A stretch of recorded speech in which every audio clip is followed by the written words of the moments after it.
We feel the loving presence of God around us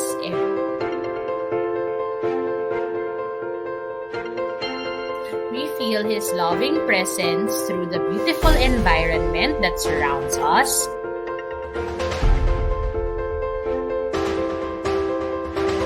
and even through the loving relationships we have with our family.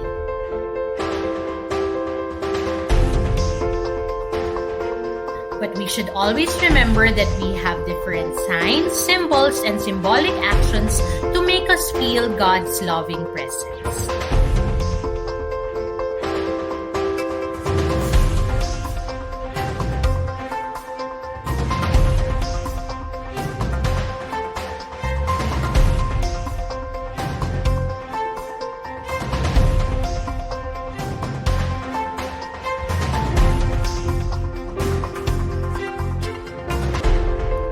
But wait, let us not forget that Jesus Christ is the greatest symbol of God's love.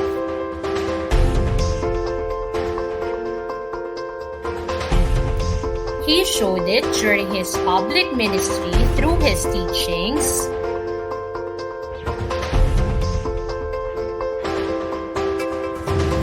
healings, and miracles.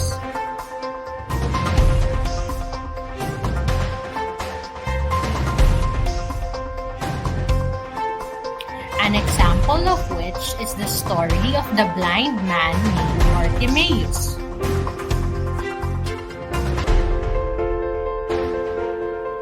Now let me check if you can still remember this story. What is Jesus calling us to do in this gospel story? Is it A, to be obedient, B, to be faithful, or C, to be honest?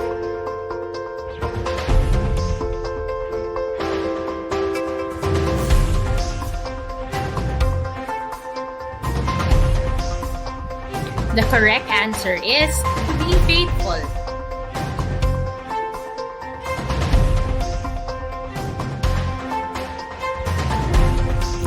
Let's go to the next story, which is entitled The Parable of the Unforgiving Servant.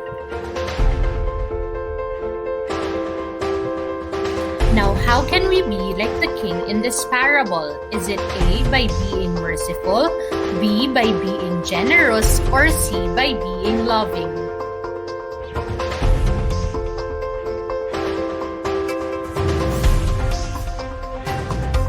The correct answer is by being merciful.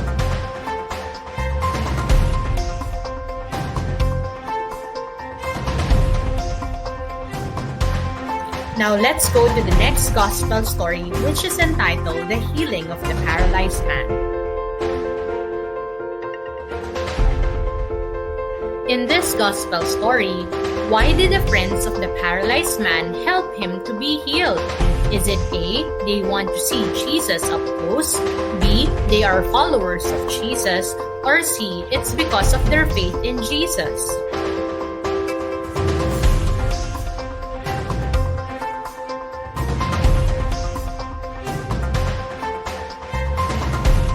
The answer is C, it's because of their faith in Jesus.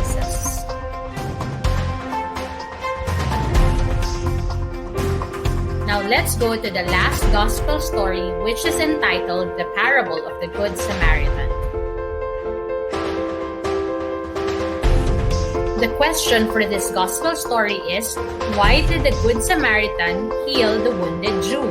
Is it A, to show compassion, B, to show off his wealth, or C, to show humility?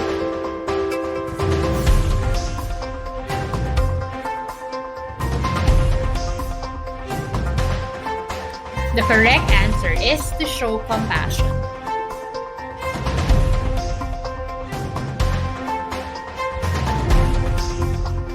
Now that's it for today, boys.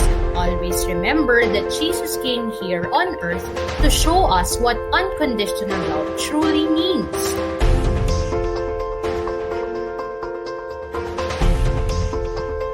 Through His words and deeds.